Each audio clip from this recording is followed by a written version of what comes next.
လို့စကားကိုပြောလိုက်မယ်ဒါကြောင့်ဒကာဓမ္မတွေက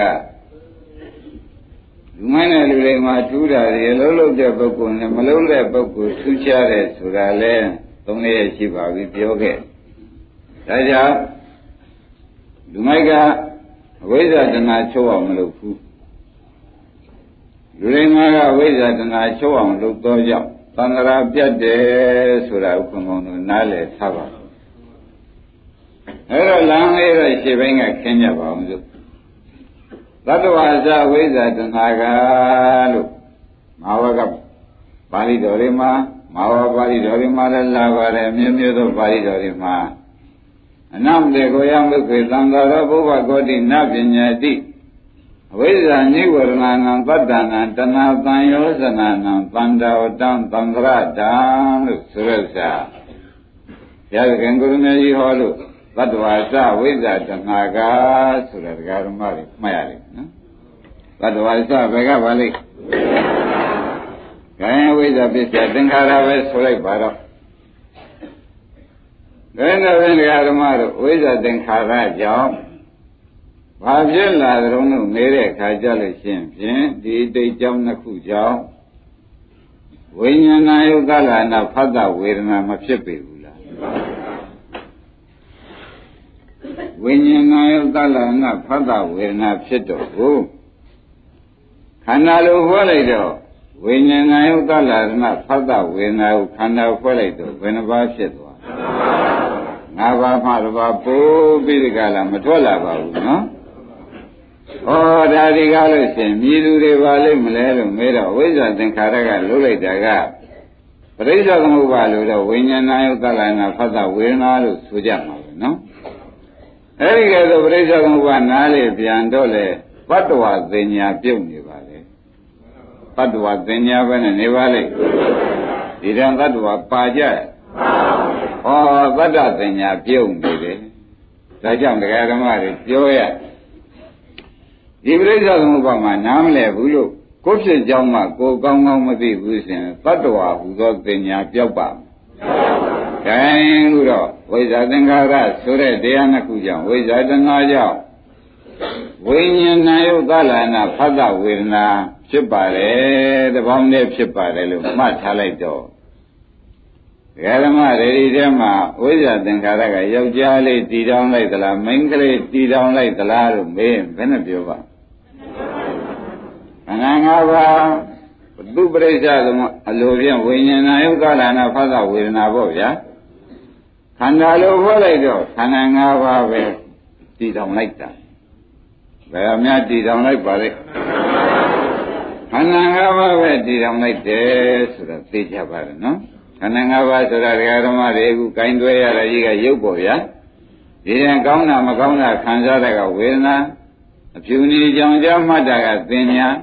သွားဖို့လာဖို့တိုက်တွန်းနှိုးဆော်တဲ့စေရနာကသင်္ခါရဘဝသိဒီအသိသီလုံးလေးတွေဟူစေကတော့ဝိညာဉ်ဆိုတာလေဒကာဓမ္မတွေနိုင်ရလေဝါနေကြလို့သူပြောဖို့မလိုပါဘူးဒါဖြင့်ဒကာဓမ္မတို့ဝိဇ္ဇာသင်္ခါရကတည်ထောင်လိုက်တာခန္ဓာဘယ်နှပါးတည်ထောင်လိုက်ပါလဲ၅ပါးတည်ထောင်လိုက်တဲ့ခါကြလို့ရှင်ဩဒါဒီတရားဘောတစ်ပွဲလုံးမှာပြိဋိတွေတုန်းကလည်းဒါပဲတည်ထောင်လိုက်တော့ကိုယ်ဒီခါမှာဒါတွေပဲဘုရားဆက်ဆက်နာဆက်ဆက်အနန္တရဆက်ဆက်တင်နေဖြစ်ပြီလာတော့ယခုလည်းဘယ်နှပါးနဲ့နေကြကြုံလို့မေးရင်မနဲ့ဖြစ်ကြောဟောယခုလည်း၅ပါးနဲ့ပဲနေကြတော့သိကြပါပြီတဲ့အဲ့ဒီ၅ပါးဒီကားလို့ဆိုလို့ချင်းဖြင့်ဓမ္မတို့ဒီ၅ပါးကိုမနေ့ကပြောခဲ့ဒီ၅ပါးဘာလို့ကြမလို့လို့မေးတဲ့အခါကျတော့ဒီ၅ပါးကိုအဝိဇ္ဇာတဏှာမလာအောင်လုပ်အောင်ပါဒီ၅ပါးကြည့်ပြီးဒီကာလဘာလုပ်အောင်အဝိဇ္ဇာတဏှာမလာအောင်လုပ်ရလိမ့်မယ်ဆိုတာသဘောပါဝိဇ္ဇာတဏှာလာလို့ရှိရင်ဖြင့်ဒကာဓမ္မတို့သိတဲ့အတိုင်းဝိညာဏဥပါဒနာဖသဝေဒနာခန္ဓာ၅ပါးနောက်ထပ်လာတယ်ဥမဲ့ဆိုတဲ့ဥစ္စာကသိကြပါတယ်မသိကြဘူးလားအဲ့ဒါလေးသိကြတော့မှဥက္ကမောင်ရေသူ့နောက်ကဘာမလိုက်ဖို့ရေးကြည့်ပါလိမ့်သေသေးချာချာမှတ်ကြပါဒကာဓမ္မတို့ ခန္ဓာ၅ပါးနောက်ကအဝိဇ္ဇာတဏှာမလိုက်ကိုရေးကြည့်ဘာမလိုက်ကိုရေးကြည့်ပါလေဩဝိဇ္ဇာတဏှာမလိုက်ဖို့အထူးပဲရေးကြည့်အကယ်၍လိုက်ဖြစ်လာလို့ရှိရင်တို့ခန္ဓာ၅ပါးဒုက္ခသစ္စာတရားကြီးပွားကြည့်သေးရဲ့ဆန်းရကြည့်သေးရဲ့ကိုယ်ကကြည့်သေးရဲ့ဆိုတာဖြင့်ညင်းဖို့လိုသေးလားလိုပါဘူးသဘောပါကြဒီတရားနှစ်ခုသာဝိဇ္ဇာတဏှာကလိုက်မယ်ဆိုဒီခန္ဓာ၅ပါးဒုက္ခသစ္စာအသေးတွေကြီးဟာလာအောင်မှလားမလာဘူးဒုက္ခသစ္စာအသေးတွေကြီးဟာဒကာဓမ္မတို့မြင်တဲ့အတိုင်းပဲနော်ဝိဇ္ဇာသင်္ခါရကဒီကံကိုခန္ဓာ၅ပါးလာတယ်ဒီခန္ဓာ၅ပါးကိုပြန်ပြီးကြလားခန္ဓာ၅ပါးရဲ့လို့၎င်းအပြည့်ပြည့်နှိစ္စရဲ့လို့၎င်းဒုက္ခသစ္စာရဲ့လို့၎င်းမသိပြန်လို့ရှိရင်ဝိဇ္ဇာဘဝတဏှာမလားဘူးဝိဇ္ဇာနဲ့ဘဝတဏှာဝိဇ္ဇာကမသိတာဘဝတဏှာကရောက်ရကိုယ်ခန္ဓာကိုခင်တာပေါ့ဗျာဝိဇ္ဇာကမသိတာဘဝတဏှာကရောက်ရခန္ဓာကိုခင်တာဘဝတဏှာအခုတရားဓမ္မတွေကိုယ်ခန္ဓာလေးနဲ့ရွတ်ပို့ပြီးဒီကလာမောဒကားလေးနဲ့သဲသွားရတယ်ကိုယ်ခန္ဓာလေးနဲ့ကိုယ်ဟာပြောနေတာခြေရင်လေးသွားရလို့ရှိရင်လည်းကိုယ်ခန္ဓာလေးနဲ့ကိုယ်ကြောက်သွားရပြောနေခြေစမ်းတရားဓမ္မဘယ်နဲ့ကြောင့်ပျော်ပါလိမ့်မလဲလို့ဥပါတော့မေးရင်ဖြင့်ဘဝတဏှာချော့ထားလိုက်တာဆိုတာသိကြဘူးလားဘယ်သူချော့ထားပါလဲဘဝတဏှာဆိုတာကဟောတာကြီးကခမည်းတော်ဤ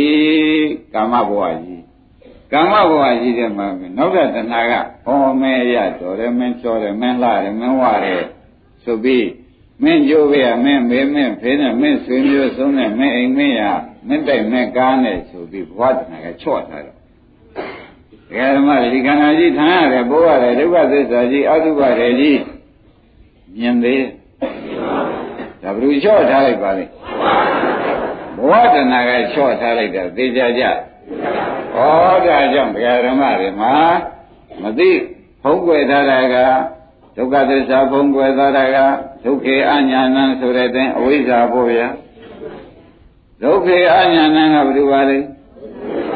ဒုက္ခေအညာဏဒုက္ခေဒုက္ခသစ္စာနဲ့အညာဏမသိအောင်ဖုံးထားခြင်းဒီအဝိဇ္ဇာပဲဟောသူကဖုံးပြီးဒီကလာထားလိုက်တော့ဘဝတဏှာကရောက်ရမပြောလားအဲ့တော့ဒီခန္ဓာ၅ပါးကဘာတွေများပေါက်ပွားလာပါလိမ့်မလဲလို့ဆိုလို့ရှိရင်ခန္ဓာမျိုးစိပေါက်ပွားတယ်ဆိုလိုက်ပါဥက္ကမောင်ပါပေါက်ပွားပါလေငါကဒီခန္ဓာမျိုးစိကြောင့်ဒီခန္ဓာပြန်ပေါက်တာသဘောကျအဝိဇ္ဇာခန္ဓာမျိုးစိကြောင့်ခန္ဓာ၅ပါးဒုက္ခသစ္စာကြီးပေါက်ပွားလာပါတယ်သဘောကျတကယ်ဒီပင်ကြီးကဘာတွေများသိပါလိမ့်မလို့မေးပြန်တော့လေဝိဇ္ဇာတဏှာဆိုတဲ့မျိုးစိတွေပဲပြန်ပြီးဒီကလာမြေပေါ်ကြပြန်မြေပေါ်ကြပြန်တော့ဘာပဲများပေါက်မှာပါလိမ့်မလို့ဒကာဓမ္မတွေကကဲခတ်တာခန္ဓာ၅ပါးဒုက္ခသစ္စာတရားကြီးပဲပေါက်ပွားလာတယ်ဆိုတော့သဘောကျကောင်းပြီဒါဖြင့်ဘုန်းကြီးတို့ဒကာဓမ္မတွေမှာဒီမျိုးစိတာပေါက်ပွားရင်ဒီပင်ဖြစ်လေဦးမယ်ဆိုတာကဖြင့်မြင်စရာမရှိအောင်ပန်တော့တယ်ပန်ဘူးလားဒီမျိုးစိကကြားလို့ရှိရင်ဒီခန္ဓာပင်ကြီးကဘယ်နဲ့ပါလဲပေါက်ဦးမယ်ပေါက်ရင်ပါသစ္စာဒုက္ခသစ္စာဇာတိဒုက္ခသစ္စာသရဒုက္ခသစ္စာဗျာတိဒုက္ခသစ္စာမရဏဒုက္ခသစ္စာတွေပဲဒကာဓမ္မတွေပေါက်ပွားရမယ်ဆိုတာမသေးကြလားအဲ့ဒါကြောင့်ဒကာဓမ္မလူမိုက်တဲ့လူတွေမှာဘာထူးလုံးဆိုတဲ့ဥစ္စာတွေဒီမျိုးစိမကြလို့ရှိရင်ဖြင့်လူတွေမှာဒီမျိုးစိနှစ်ခုကြလာရင်ဝိဇ္ဇာတဏှာမျိုးစိဒီခန္ဓာတွေကပြီးပွင့်လာခဲ့လို့ရှိရင်ဘာဆိုကြပါမသိမပွင့်ပါဘူးဗျာသူကပြီးပွင့်တာကဆရာသမားကောင်းသူတော်ကောင်းနဲ့တွေ့တဲ့ခါကျတော့ဝိဇ္ဇာနဲ့အာလောဘသာပြီးပွင့်ပါတယ်ဆိုလို့ရှိရင်တဲ့မျိုးစိပေါက်ဆိုင်ကြရှိသေးရဲ့သဘောပါကြအဲ့ဒါကြောင့်ဒီနေ့ဒီကားလို့ဆိုလို့ရှိရင်ဖြင့်လူလိမ္မာဖြစ်တဲ့လို့ခွန်ကြီးတို့ဓမ္မတွေကိုဧကံသွင်းတကယ်သွင်းရတော့မှဖြစ်နေတော့ဓမ္မတို့ခန္ဓာကိုကြည့်ကြဆိုတော့နော်ခန္ဓာကိုကြည့်တယ်ဆိုလို့ရှိရင်ခန္ဓာကြည့်မှန်ခဲ့လို့ရှိရင်ဖြင့်ဝိဇ္ဇာဖြစ်ပြီဝိဇ္ဇာဖြစ်ခဲ့လို့ရှိရင်ဖြင့်ခန္ဓာကြည့်မှန်လို့ဝိဇ္ဇာဖြစ်ခဲ့သည်ရှိတော့ဓမ္မတို့ခင်ပါဦးမလား ဝတ္တနာမလားဟုတ်ပေါ့မလားရင်အာလောဘလို့ဆိုရင်လောဘဒါ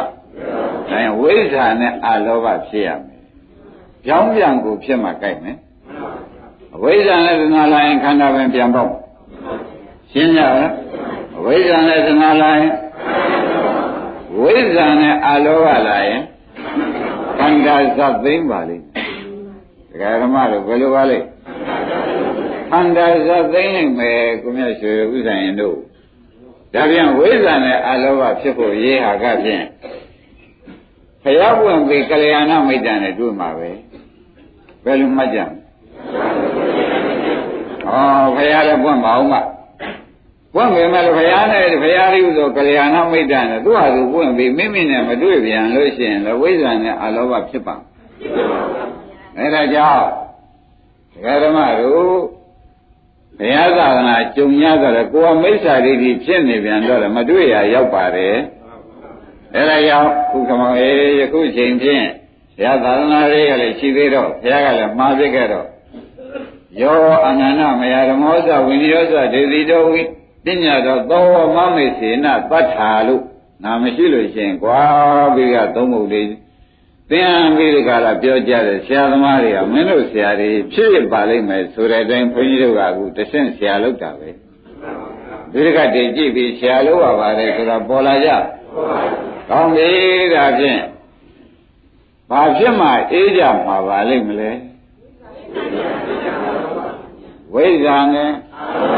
ဝိဇ္ဇာနဲ့အလောဘဖြစ်မှပဲဒုက္ခစသိမ့်တော့မယ်ဝိဇ္ဇာနဲ့အလောဘဖြစ်မှဒုက္ခဇတ်သိမ့်တော့မယ်ဆိုတာသိကြဗလား။ခိုင်းဒါပြန်ဝိဇ္ဇာနဲ့အလောဘဖြစ်အောင်ပဲကလျာဏမိတ်တရိဟုဆိုသူတော်ကောင်းတဲ့ဓမ္မကန္နာတွေဆရာထားပြီးဒီကာလဒကာဓမ္မတွေကြိုးစားကြပါစို့။ကြိုးစားကြပါစို့ဆိုတော့တရားခန္ဓာ၅ပါးခန္ဓာ၅ပါးမနေ့ကမဆုံးခဲ့ဒကာဓမ္မတွေခန္ဓာ၅ပါးကို၅ပါးစလုံးရှုရမယ်ဆိုတော့ဖြစ်ပုံပြက်ပုံချင်းကမတူကြပါဘူး။ရုပ်တရားကအဖြစ်အတူတူထားအပြည့်နှေးတယ်ဗျာနာမခန္ဓာလေးပါးကတော့ဖြစ်တူပြည့်တူမှုအဖြစ်လည်းမြန်တယ်အပြည့်လည်းမြန်တယ်ဆိုတော့သိကြပါတယ်အဲ့ဒီသိကြတဲ့အထက်မှာလဲခန္ဓာ၅ပါးလုံးရှုအောင်မလားလို့မေးတဲ့အခါကျတော့သတိဆံပါဠိတော်က၄ပါးသာအရေးကြီးတယ်လို့ပြောထားတယ်နော်ဒါပြန်ကာယ ानु ပဒနာကယူပခန္ဓာဒီကမောဧကာယ ानु ပဒနာကဝေဒနာစေတိကပညာသင်္ခါရကဓမ္မ ानु ပဒနာရှင်းမလားပညာသင်္ခါရကစိတ်ကလေးကစိတ်တ ानु ပဒနာဆိုတော့ဒကာဓမ္မတွေသတိဌာန်1 2 3 4ပဲရှိပါအဲ့တော့သတိဌာန်4ပါးတော့ဖြင့်တွေ့ပြီဒကာသိရတွေ့သေးဘူးလား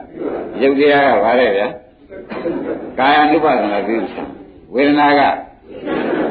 ပညာသင်္ခါရကဓမ္မ ानु ပဒနာသတိပဋ္ဌာန်ရှင်းပြီနော်စိတ်ကသတိပဋ္ဌာန်နဲ့ဝေဖန်လိုက်တော့ခန္ဓာ၅ပါးက၄သွားဖြစ်ခန္ဓာ၅ပါးဘာလာဖြစ်ပါလဲဒါမမေ့ပါနဲ့တရားဓမ္မတို့၅ပါးလုံးရှုနေရုပ်တော့ခန္ဓာ၅ပါးမပြတ်မလားရှုနေတာပဲလို့ဆိုလိုက်လို့ရှိရင်လေကုသိုလ်တော့ဖြစ်ပါရဲ့သတိပဋ္ဌာန်နဲ့မကြိုက်တဲ့အတွက်မဉ္ဇဉ်ဘုညာအရောက်နှဲနေမှာလဲဥက္ကမောင်စိုးရင်ရဟောတောင်းလိုက်တော့မစိုးရင်ရ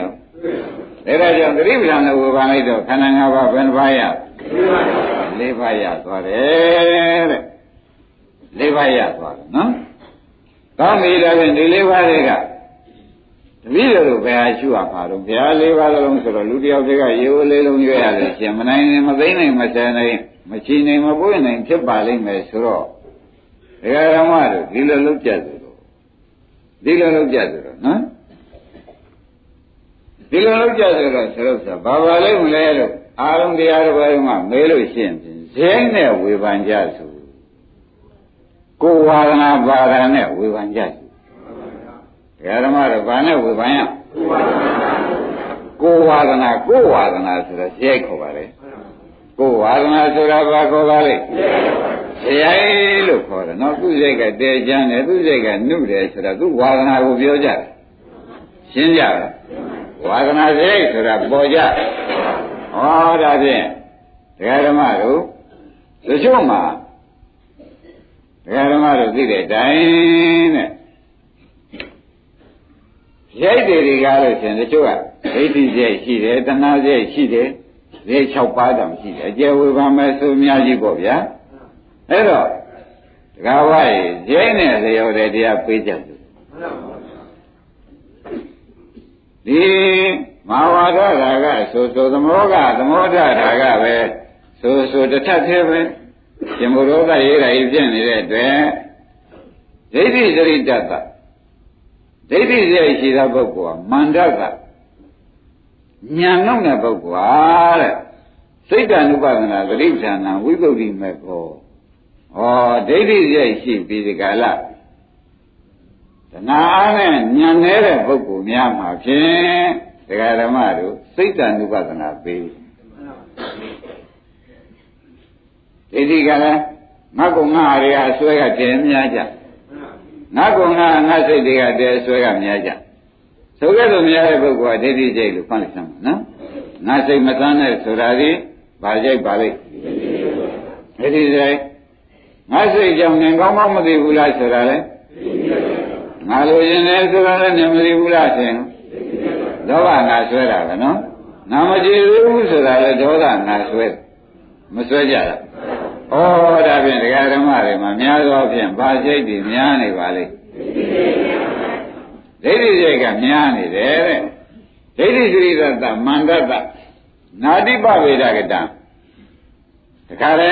တဏှာကတော့လည်းသိမများပဲနဲ့ဉာဏ်ကလည်းသိပြီးတော့မထက်တဲ့ပုဂ္ဂိုလ်ကြတော့ဥက္ကမောင်ရေစိတ်တ ानु ပဒနာဝိသုဒ္ဓိမေကောစိတ်တ ानु ပဒနာဒီနိဗ္ဗာန်ရောက်ကြောင်းသူ့မှာသွားဖြစ်တယ်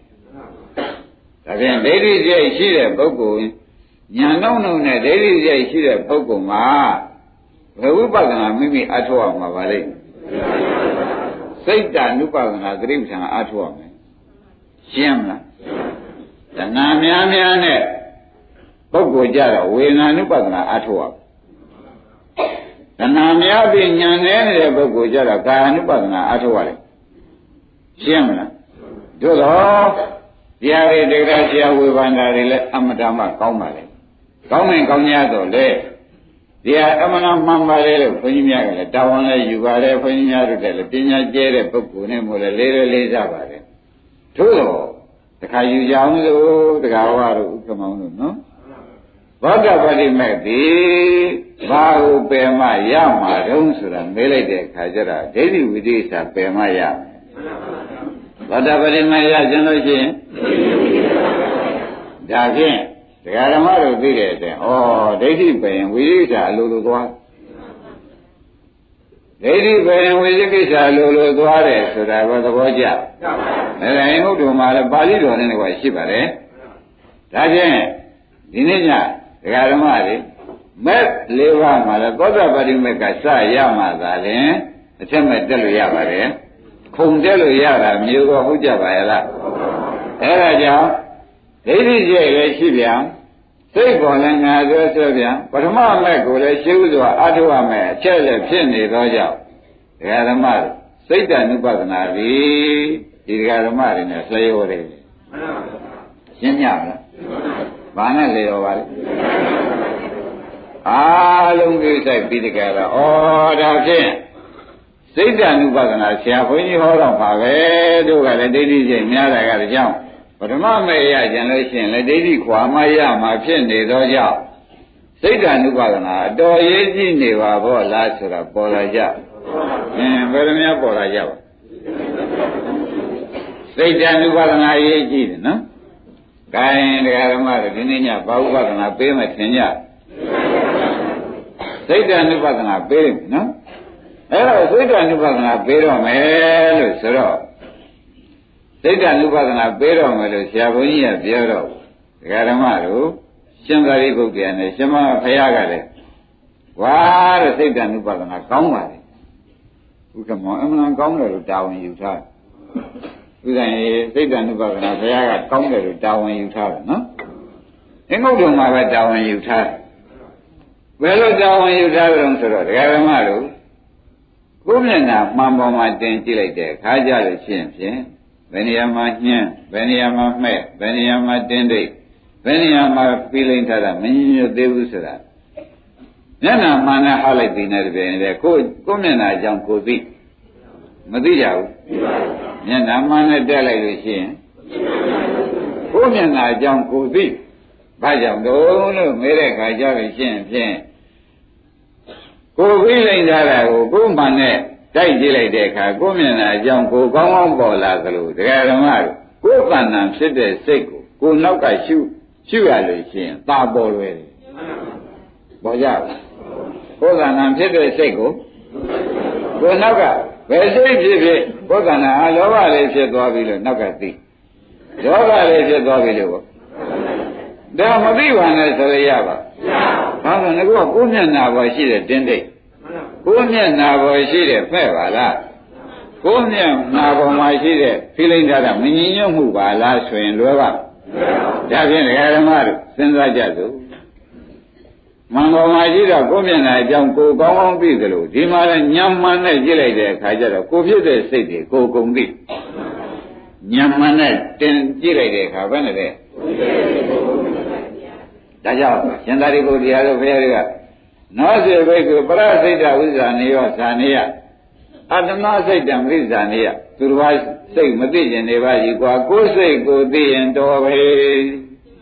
ဘယ်လိုပါလဲဟောတိုင်းကောင်းတာအတော်ရှာခဲနေတယ်လို့ဆိုကြမလားတရားဓမ္မတို့ဘယ်နဲ့ဆိုကြအလွယ်လေးပဲဆိုကြဒုက္ခမောဘယ်နဲ့သူများစိတ်သိရမှာဘယ်ဟာသိရကိုယ်စိတ်ကိုသိရရှင်းကြတရားဓမ္မတို့ဘုရုစိတ်ဘယ်လိုသိရမှာဒါပြန်မယူသေးပါဘူးတရားဓမ္မတို့ကိုယ်စိတ်တော့ကိုသိနိုင်ပါသေးတယ်ရှင်းကြလားကိုယ်စိတ်တော့ဘယ်နဲ့တော့ကိုယ်စိတ်တော့ကိုသိနိုင်ပါသေးတယ်ဆိုတော့နေရာကြပြီတရားဓမ္မတို့ဘုရားကလည်းသူတော်ဘာစိတ်ကဲခတ်ရတာမှားသည်ရှိမှန်သည်ရှိပါတယ်ကွာမိမိစိတ်မိမိကဲခတ်ပါလို့ဆိုတဲ့စကားလေးဟာကဥက္ကမောတဲ့ကောင်းမှာမကောင်းပါဘူးတရားဓမ္မတော့သူတော်ဘာစိတ်ကဲခတ်ရတာကဘာလဲမိမိစိတ်မိမိကဲခတ်ရတာမှန်တယ်ဆိုတော့မိမိစိတ်ကိုမိမိအကဲခတ်တာဒီစိတ်ဓာနုပါဒနာပေါ်ကြပြီမိမိစိတ်ကိုတော်နေရကြတဲ့ပါဠိတော်ပါလားအမှန်နေရကြတဲ့ပါဠိတော်ပါလားတရားဓမ္မတို့ဘုရားသခင်ကိုရမေကြီးသည်ရှင်သာရိပုတ္တရာပညာကြီးသည်ဥက္ကမောေတကယ်ကိုတရားဓမ္မတွေသနာတော်ကြောင့်သူတော်ဘာစိတ်အကဲမခံနဲ့ကိုယ်စိတ်ကိုအကဲခိုင်ဆိုတော့တဲ့ကြဘူးဒီမဲ့ဆိုတော့တဲ့ကိုယ်စိတ်ကိုအကဲခိုင်တဲ့ရမနော်ဒါဖြင့်ကိုယ်စိတ်ကိုကိုယ်ကဲခတ်လို့ရှိရင်တဲ့ရမယ်ဆိုတော့ကြောင့်ဘုရားသခင်ကိုရမကြီးကလည်းဒီလိုလုပ်ပါလားကွာဆိုပြီးဒီကလာပြောလိုက်တော့သာရကစိတ်တံသာရကစိတ်တံဒီပဇာနာတိလောဘပေါ်ရင်လောဘပါတယ်လို့နောက်ကနေသိပြီးတော့ကွာမလားဘူးလားဒီခန္ဓာ၅ပါးတွေကထုတ်လိုက်ပြီဒီကရမခန္ဓာ၅ပါးတွေကစိတ်ကလုံးပဲရှုတော့ခန္ဓာ၅ပါးတွေကဘာပဲရှုတော့စိတ်ကလုံးပဲရှုတော့နော်ဘယ်နဲ့စိတ်ဒီကားလို့ဆိုရင်တလုံးနဲ့ပဲလားဗျာလို့မေးတော့ဒကာဓမ္မတို့စိတ်ကတလုံးနဲ့ပေါ့ပဲပြုတ်ပြီးပေါ်နိုင်ပါမယ်စိတ်လေးလည်းသောက်ကျင်တယ်ဟုတ်လားကုရီလည်းသွားကျင်တယ်ဆိုလို့ဖြစ်နိုင်မှာမဖြစ်နိုင်ဘူးစိတ်လေးသောက်ကျင်တဲ့စိတ်ချုပ်ပြီးမှကုရီသွားကျင်တဲ့စိတ်ကျင်ငယ်ဆွကျင်တဲ့စိတ်လားမှာမဟုတ်လားအញ្ញံဥပ္ပဇရေစိတ်တံအញ្ញံစိတ်တံနိယုစရိကိုတပါးသောစိတ်ချုပ်ပြီးမှတစ်ခုသောစိတ်ချုပ်ပြီးမှတစ်ခုသောစိတ်ဖြစ်ရတတ္တဝသဏ္ဍာန်မှာနှစ်ခုပြန်မဖြစ်ရဘူးကွာရှင်းကြပါလားတစ်ခုသောစိတ်ချုပ်ပြီးမှတစ်ခုသောစိတ်ဖြစ်ရမယ်ဆိုတော့ဒကာဓမ္မတွေကတစ်ခုသောစိတ်ချုပ်တာကိုတစ်ခုသောဖြစ်တဲ့စိတ်နဲ့ပြန်ပြီးအကဲခတ်ပါပေါ်ပြီပေါ်တယ်ဗျာတစ်ခုသောစိတ်ချုပ်သွားတာကိုတစ်ခုသောဖြစ်ပေါ်တဲ့စိတ်နဲ့အကဲခတ်တစ်ခုသောဖြစ်ပေါ်တဲ့စိတ်နဲ့အကဲခတ်လိုက်တဲ့အခါကျလို့ရှိရင်ဖြင့်ဒကာဓမ္မတို့ဖြစ်ပေါ်တဲ့စိတ်နဲ့အကဲခတ်လိုက်တော့ချုပ်တာအိဋ္ဌာဖြစ်ပေါ်ရဲ့အကဲခတ်နိုင်တာမက်ကလာဖြစ်လာချုပ်တာကဖြစ်ပေါ်ရဲ့အကဲခတ်တာ ဒီလိုသွားရမှာပါလားဆိုတာဥက္ကမောင်ပေါ်လာပေါ်လာတယ်ဓမ္မတို့ပေါ်လာသေးဘူးလားတခုတော့ရှင်းဥစွာမိမိတဏ္ဍာနှစ်စိတ်ကလည်းတည်းနှစ်မချုပ်ပဲနဲ့နှစ်မဖြစ်ပါဘူးဓမ္မတွေတစ်မချုပ်ပဲနဲ့ဒါဖြင့်တစ်ကိုနှစ်နဲ့အကဲခါပေါ်ကြပါလေဓမ္မတွေတစ်ကိုနှစ်နဲ့အကဲခါပါလို့တဝဲလုံးပြီးပြလိုက်ပါလေတစ်ကိုဒါအဲ့ဒီလိုအကဲခါလိုက်တဲ့ခါကျတော့ဓမ္မတို့ဒါကြောင့်ရှင်သာရိပုတ္တရာကြီးကဟောရှာကာယမိမံသမသထပရိဇာနာထပုဏ္ဏပုံနာကာယေတဘာဝံဝိဒဝနာဒုက္ခသန္တံကရိတ္တိရှင်သာရိပုတ္တရာကြီးမိတ်ရှိတယ်။ကွာတဲ့မင်းတို့စောင့်ပြီးသတိထားပညာလေးနဲ့သတိထားဝရိယစိတ်ပြီးပညာလေးနဲ့စောင့်ပြီးနေပြီးဆိုမှဖြင့်ကွာတဲ့ဒကာဓမ္မတွေလာတိုင်းဖြင့်ချုပ်တာလေးကိုဖြင့်သိအောင်လုပ်မယ်ဆိုတဲ့ရှင်းဥစွာထိဋ္ဌာန်ချက်ကလေးရှိမယ်ဆိုလို့ရှိရင်ဖြင့်ဒီထိဋ္ဌာန်ချက်ကလေးဟာရှင်းစိတ်ချုပ်ပြီးထိဋ္ဌာန်ချက်ကလေးပေါ်လာရှင်းစိတ်ချုပ်ပြီးထိဋ္ဌာန်ချက်ကလေးပေါ်လာပရိဒါဝရိယစိတ်ပညာနဲ့ဖြင့်ငါသည်ရှင်းစိတ်ချုပ်သွားတဲ့ဥစ္စာကိုဖြင့်ငါသည်ပฏิဝရိယပညာနဲ့ဘယ်စိတ်ဖြစ်ဘယ်စိတ်ချုပ်တယ်ဆိုတာငါသိအောင်လုပ်ပါတော့မယ်ဆိုတဲ့ထိဋ္ဌာန်ချက်သာရှိမယ်ဆိုလို့ရှိရင်ဖြင့်ကွာတဲ့အကဲကခန့်နေမတွေ့တဲ့အချိန်လုံးမရှိပါဘူးအကဲခန့်နေမတွေ့တဲ့အချိန်မရှိပါဘူးတဲ့ဒကာဓမ္မတို့အမှန်ဘုဒ္ဓံနေပါဘောလားဒါကြောင့်ဒကာဓမ္မတို့ကမှာလောဘစိတ်ကလေးပေါ်လာတော့ရှုတဲ့စိတ်နောက်စိတ်ပေါ်နိုင်မလားမပေါ်နိုင်သေးတော့ဒီလောဘစိတ်ကလေးကအញ្ញံဝိရစိတ်တံအញ្ញံစိတ်တံနိယုတတိဆိုတဲ့အတိုင်းဓမ္မပါဠိတော်မှာလည်းလာတဲ့အတိုင်းဒီစိတ်ကလေးကချမ်းစုချုပ်တော့သွားချုပ်ပြောက်သွားဥက္ကမောင်တို့ကနောက်ကကဲခတ်တော့အကဲခတ်တော့ဗာများတွေ့ပါလေဒကာဓမ္မတွေဗာတွေ့ချုပ်တာပဲတွေ့ပြက်တာပဲချုပ်တာပြက်တာပဲမတွေ့ဘူးလားဩချုပ်တာပြက်တာပဲဒီဒကာဓမ္မတွေကတွေ့ရတော့တယ်ဆိုတာအကဲခတ်လို့တွေ့တာဒကာဓမ္မတို့ဘယ်လိုကြောက်ပါလဲအကဲခတ်လို့တွေ့အကဲမခတ်တဲ့ပုဂ္ဂိုလ်ပြန်ကြတော့ဥက္ကမောင်တို့ဒကာဝါတွေတွေ့ပါမလားမတွေ့နိုင်ဘူးဆိုတာသိကြကြဒါဖြင့်သူများအကဲခတ်ကြမလားကိုယ်တက်နံပါတ်ကိုနှစ်နံပါတ်နဲ့အကဲခတ်ကြမလားဒါကြောင့်တစ်ကိုနှစ်နဲ့အကဲခတ်လိုက်လို့ရှိရင်ဖြင့်ဘုန်းကြီးတို့ဓမ္မတွေစိတ်တ ानु ပဒနာဖြစ်ပါတယ်တစ်ကိုနှစ်နဲ့အကဲခတ်လိုက်ရင်ဒီနေ့သေးသေးချာချာမှကြတဲ့အိမ်ကြလို့ရှိရင်ဖြင့်ထိုင်ပြီးစောင့်မှနေဘယ်စိတ်ကလေးပေါ်လာတော့ကြည့်တဲ့ကဘယ်စိတ်ပေါ်လာလားပေါ်လာတဲ့စိတ်ကလေးကိုရှိမရှိအကဲခတ်ရှိမရှိအကဲခတ်တဲ့အခါကျတော့ပေါ်လာတဲ့စိတ်ကအကဲခတ်တဲ့စိတ်ပေါ်လို့ရှိရင်အရင်စိတ်ကရှိသေးရဲ့လား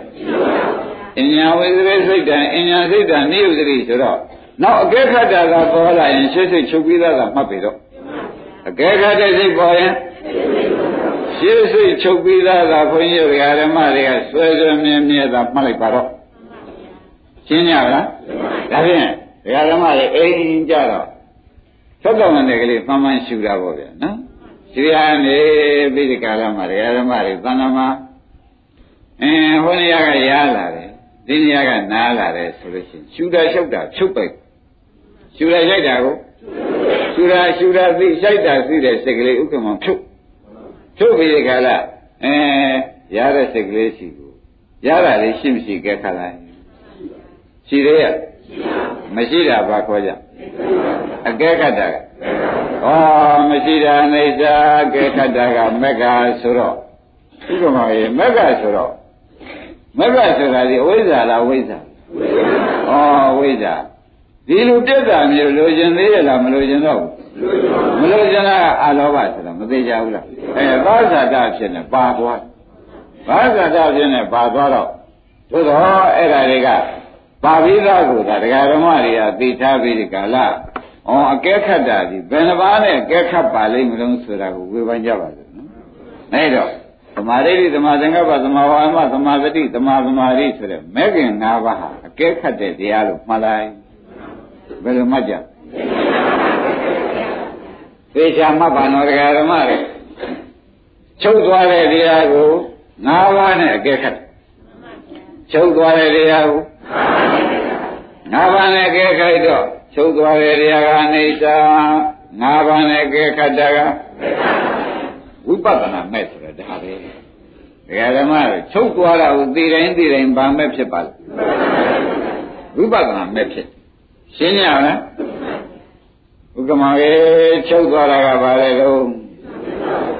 အကဲခတ်တာကမဲ့စစ်လားဝိပဿနာမဲ့လားလို့တခါယူလဲဥပဒနာမဲ့ဆိုတဲ့ဥစ္စာဒကာဓမ္မတို့လောကုတ္တရာမဲ့မဟုတ်သေးဘူးနော်ဘာမဲ့ပါလိမ့်ဥပဒနာမဲ့ဆိုတာလောကီမဲ့ပဲရှိသေးတယ်ဒကာဓမ္မတို့ဘယ်လိုပြောကြဩလောကီမဲ့ဖြင့်ရတော့ဟဲ့ဆိုနိုင်ကြလောကီမဲ့ဖြင့်ရပြီငါတို့ဖြင့်လောကီမဲ့ရပြီအဲ့ဒါကိုယ်စိတ်ကိုကဲခတ်ရင်ဗာမဲ့ရမယ်ကိုယ်စိတ်ကိုကိုယ်ကဲခတ်တော့ဒကာဓမ္မတို့အကဲခတ်တဲ့ထဲမှာလည်းစိတ်ပါတာပဲအကဲခတ်ကြရကလည်းစိတ်ပဲနှစ်စိတ်ပြိုင်နိုင်မှမပြိုင်နိုင်တော့အရင်အကဲခတ်ခံရတဲ့တရားကြီးရှိသေးရဲ့လားဒါရင်မရှိတာအကဲခတ်တာကဒီလိုဆိုတော့ဒကာဓမ္မတွေဒါဘုရုခန္ဓာအကဲခတ်တာပါလိမ့်ဒါနဲ့ခန္ဓာနောက်ကသမာဓိရှိလိုက်ရင်သမာသင်္ကပ္ပလိုက်သမာဝါယမသမာဓိသမာသမာဓိသာလိုက်တော့ဗြဟ္မစရိယအကျင့်ကျင့်လူလိမ္မာမို့ခန္ဓာနောက်ကဘာလိုက်ရဗြဟ္မစရိယအကျင့်ဆိုတဲ့မက်ကလိုက်မလာဘူးလားဗြဟ္မစရိယအကျင့်ဆိုတာမက်ကဗြဟ္မစရိယအကျင့်ဆိုတာဒါပါပဲမဲ့လည်းမဖြစ်ဘူးလားဘယ်နဲ့ကြောင့်မဖြစ်ပါလိမ့်မလို့လို့မေးတဲ့အခါကျတော့မှဒကာဓမ္မတို့ဒီထဲမှာ၅ခုထဲမှာဒကာဝါတို့ကမောင်တို့ကကဲခတ်တာဘောတဏှာပါသေးမပါဘူးဒါရင်တဏှာဖြတ်တဲ့တရား၅ခုဆိုရင်လွယ်ပါဒါဖြင့်ဒါကိုဝိပဿနာမဲ့လို့ပရိသံမိတာမဲ့ကလည်းဆိုထားပါတယ်နော်၎င်းဝိပဿနာမဲ့မရပဲနဲ့ဒကာဓမ္မတွေတပွဲလုံးမှပါလောကုတ္တရာသောတပတ္တိမဲ့ဘယ်သူမှမရဘူးဆိုတာသုံးပြချက်ချက်သူရမှာဘုမရသူရပြီးမှနော်သူမရဘဲနဲ့ရလိမ့်မယ်ဆိုတာတော့ဘယ်ခါကာလမှအယုံကြည်မရှိပါနဲ့ဘယ်တော့မှမရဘူးဆိုတာသုံးပြချက်ချက်ဒါဖြင့်လောကုတ္တရာမဲ့ရှည်သေးသည်ဘာပါလိမ့်နေကြသမားလောကီမဲ့နော်ဒါကြောင့်တနေ့ကပြောခဲ့ရတယ်ဒကာသမားတို့သိတဲ့အတိုင်းအာယုံမတက်ဘဲနဲ့နေထွက်တဲ့နေ့ရလို့ဥက္ကမောင်ရှားပါလိမ့်ရှိကောရှိပါဒါကြောင့်ဘုန်းကြီးတို့ဒကာဓမ္မတွေဝိပဿနာမဲ့ဟာတကယ်လောကုတ္တရာမဲ့ထွက်တော်မလို့အာယုံတက်တာပါပဲဆိုတာဥက္ကမောင်လေးစားတော့မှတ်တယ်သူမပါပဲနဲ့ရနိုင်မှာဒီတဲ့အကိုကဒါကနာမရူပပရိစ္ဆေဒကျမ်းမှာလာတာကိုပြောပါလေနာမရူပပရိစ္ဆေဒကျမ်းကအာယုံမတက်ဘဲနဲ့နေမတော့ပါဘူးကွအာယုံတက်မှနေတတ်ပါတယ်အဲ့ဒီတိုင်းပါပဲဝိပဿနာမဲ့ရှေ့မပြေးပဲနဲ့လောကုတ္တရာမဲ့နောက်ကမလိုက်နိုင်ဘူးပေါ်ကြအဲ့ဒါတွေပိုင်ပိုင်နေသိထားတာမှာတို့လောက်ကဝိပဿနာလို့ရှင်းမလားမဲ့အလောက်ကသူ့ဟာသူပေါ်မဲ့အလောက်သဘောကျလားတို့လောက်ကဝိပဿနာရှိရမယ်လို့မဲ့အလောက်ကသူ့ဟာသူပေါ်လာမယ်အလောက်ခမောင်ရေရှင်းမလားဝိပဿနာရှိရမယ်လို့ကကျတော့အင်္ဒိအားလိုက်လောက်ရမယ်လို့ပေါ့ဗျာ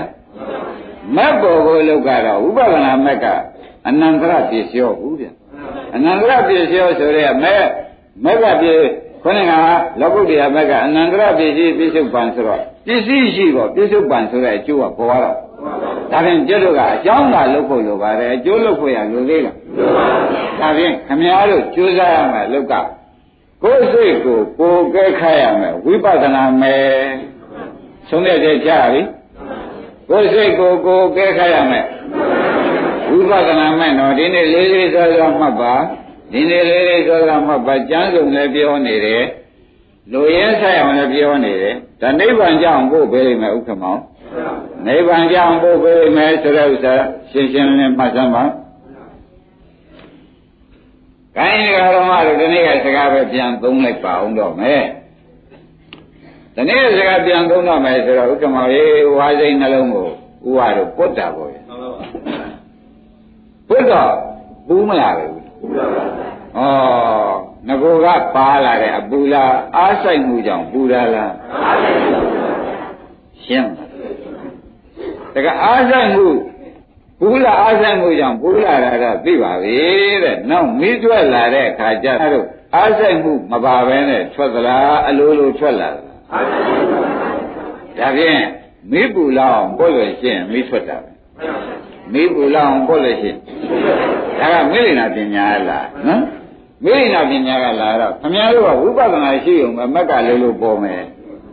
ခမည်းတော်ကပူအောင်လို့မရှိတယ်မိအလိုလိုထွက်လာလိမ့်မယ်တပည့်တော်မတ်မရသေးဘူးဗျလူသေးပဲဗျတပည့်တော်ရှားအောင်မယ်ဗျလုံးနေဒါသာရှုရှင်းမလား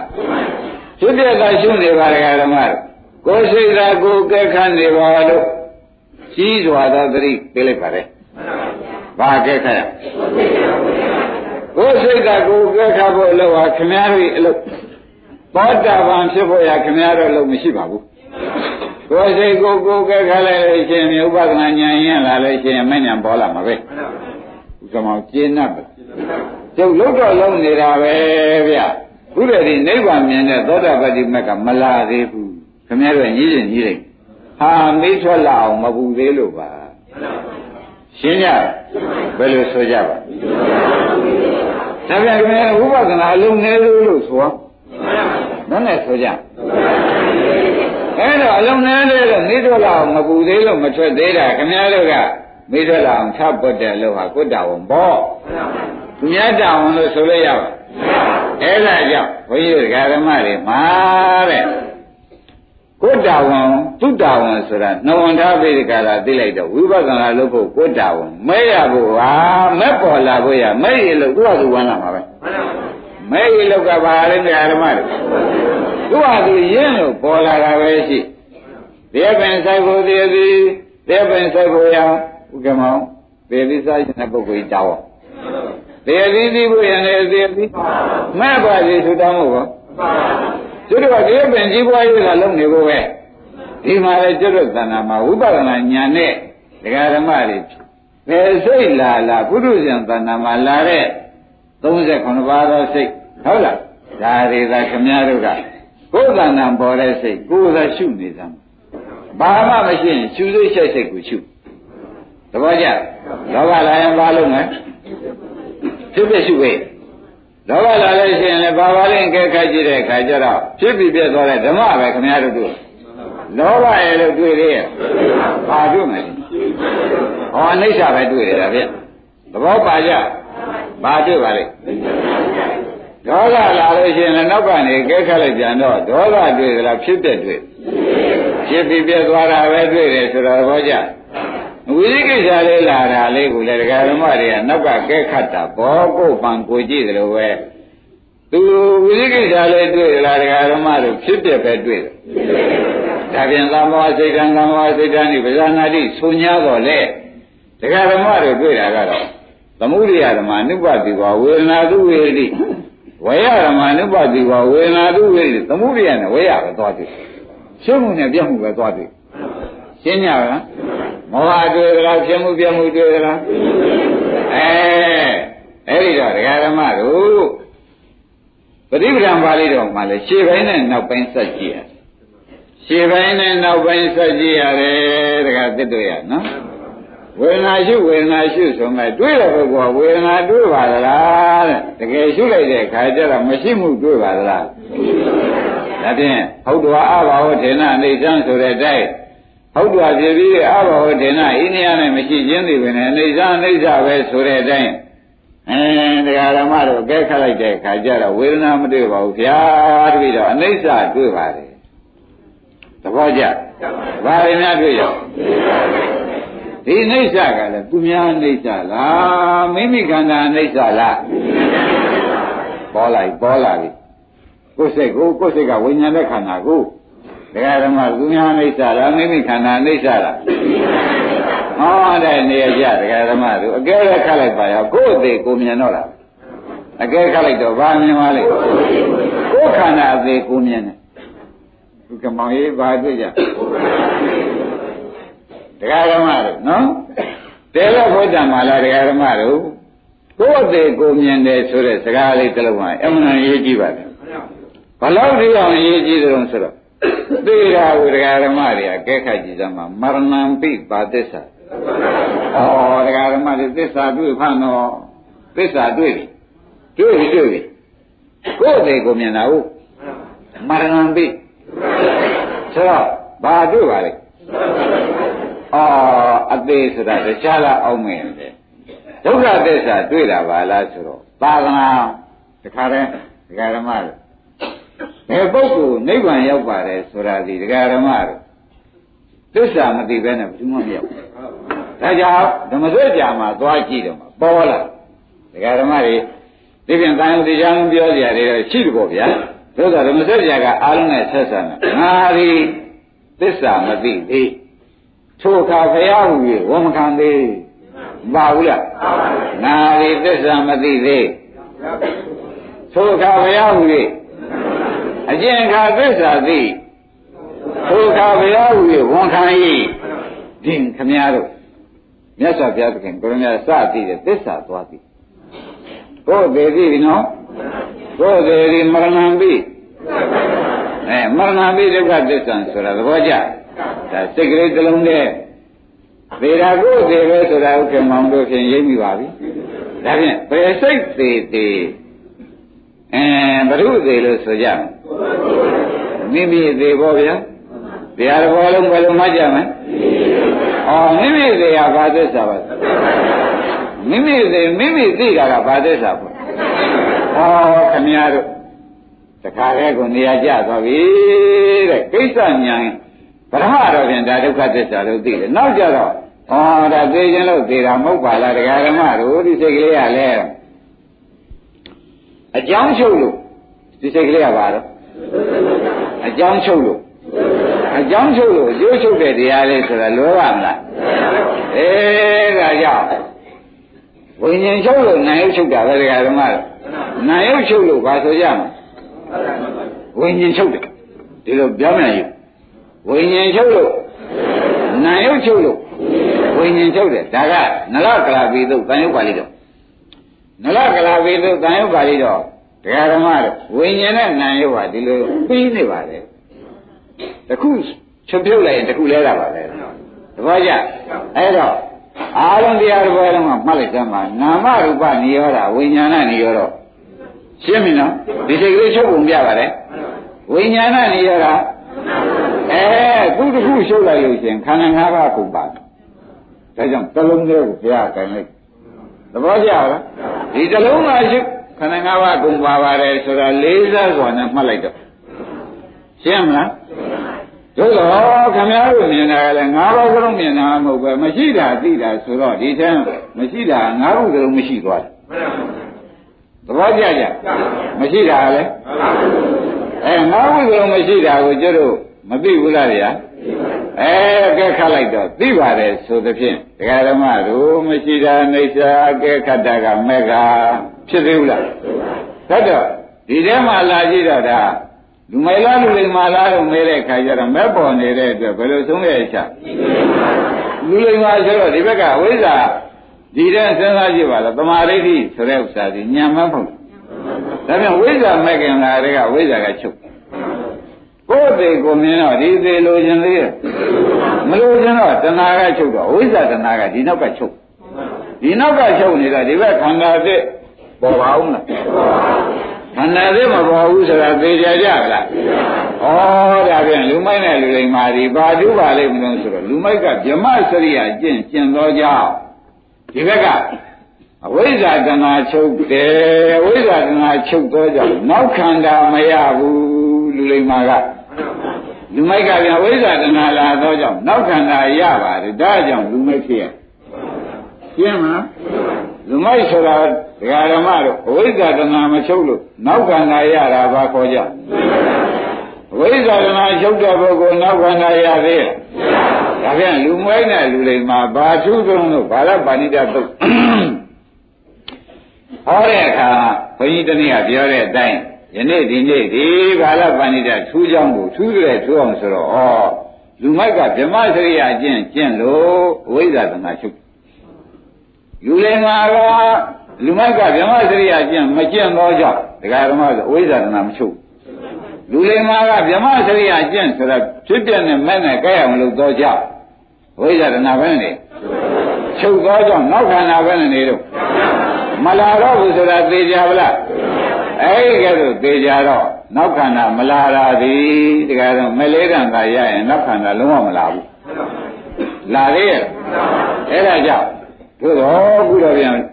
ဒကာဓမ္မတွေသိတဲ့အတိုင်းဒိဋ္ဌိဖြုံနေတဲ့အတွက်ပထမမဲ့ရကိုအလွန်ရေးကြည့်နေ။ခိုင်းလာဖြင့်ဥက္ကမခမရသနာမှာပေါ်တဲ့စိတ်ကအကုသိုလ်စိတ်12ခုကလည်းပေါ်နိုင်တာကြီးဖြစ်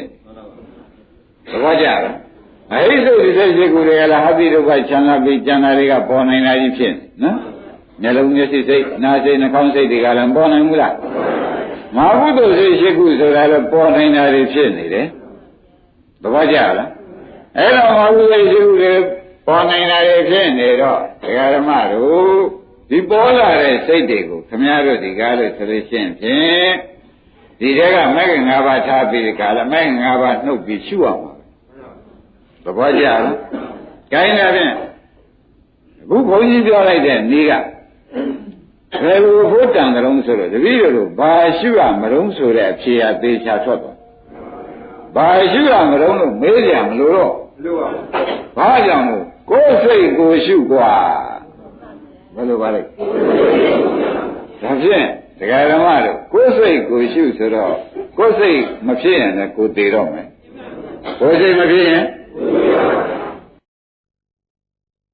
ရှင်လည်းကိုယ်ရှင်တော့မယ်ဒါဖြင့်ဒကာဓမ္မတွေရှုစိတ်ကသေးပြီးနောက်စိတ်နဲ့သက်ရှင်တယ်ဆိုတာသိကြပါလားဘုက္ကမောင်ရေဘယ်လိုပါလဲနောက်စိတ်နဲ့သက်ရှင်တော့ဒါဖြင့်ဘုန်းကြီးကတနေ့ကပြောလိုက်ဒကာဓမ္မတို့အသေးရှင်နဲ့ကြည်ဒါနီးပဲမျိုးပဲဘယ်လိုပြောလိုက်ပါလဲဒါခင်ဗျားတို့အရှင်စိတ်အသေးကိုအရှင်နဲ့ကြည်ဆိုတော့မိသေးဘူးလားတိတ်ကိုနဲ့နဲ့ကြည်ဆိုရင်ဟောအနိစ္စနောက်ကမက္ကလိုက်ပါကြီးဆိုရင်ဟော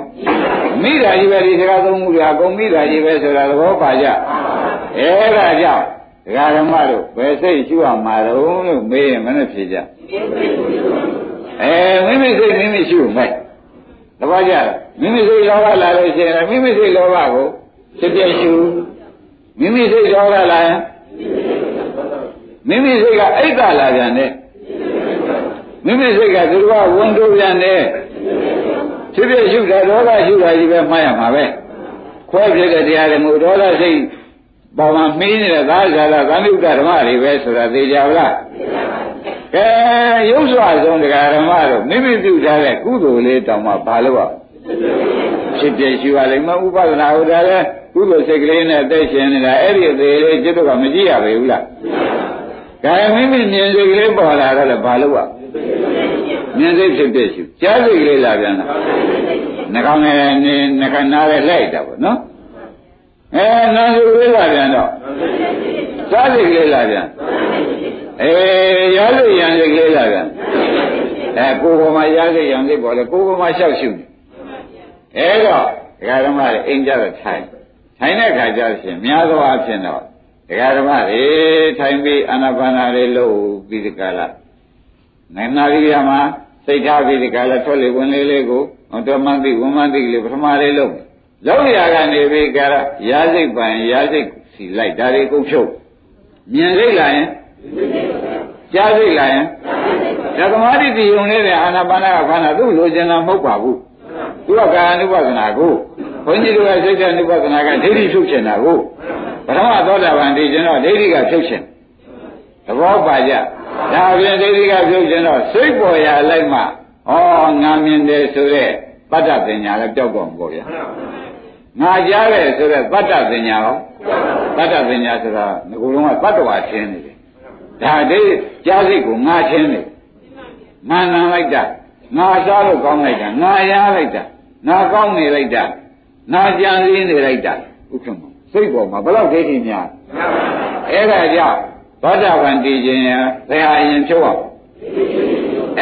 ဒါကြောင့်စိတ်ဓာတ်ဥပါဒနာကစပေးတယ်ဆိုတာလဲကျင့်납ပါလားတဲ့ဒါဖြင့်တရားဓမ္မတို့ဘယ်စိတ်ရှုရမှာပါလိမ့်မလဲကိုယ်စိတ်ကိုရှုကိုယ်စိတ်ကိုရှုဆိုတော့တရားဓမ္မတွေကဘယ်များသွားရှုရမှာပါလိမ့်မလို့မေးမနေနဲ့တော့မေးရင်အယူကြမေးရင်ဘယ်လိုရှုရမှာကိုယ်စိတ်ကိုရှုနော်ကိုယ်စိတ်ကစားကျင်လာလေးဆက်လာနေရင်ကောစားကျင်လာလေးကိုရှိမရှိသာကြည့်ပြီပြောကျင်တဲ့စိတ်ကလေးလာလို့ရှိရင်ဟောရှိမရှိကဲခါလိုက်တော့ဘယ်အကဲခါတဲ့စိတ်လာရင်သူရှိသေးရဲ့လားအဲဒီကဲတော့တရားဓမ္မတို့ရစိတ်ရှုနာရိစိတ်ပြောကျင်တဲ့စိတ်ရှုလိုက်တဲ့အခါကျလို့ရှိရင်ဖြင့်ဖြစ်ပြီးပြတ်တာဘာသစ္စာမြင်တာကဒါဖြင့်နောက်ကအဝိဇ္ဇာတဏှာကမသေးဘူးလားသိတရင်ကတော့သေချာသေးပြီတရင်ကမသေးဘူးလားဒါဖြင့်အဝိဇ္ဇာတဏှာသေးရဥက္ကမောနောက်ကံလာပါဦးလားဒါလူလိမ္မာမလို့နောက်ခန္ဓာမရဓမ္မစရိယာအကျင့်တော့နောက်ခန္ဓာမရဘူးလူမိုက်မှာတော့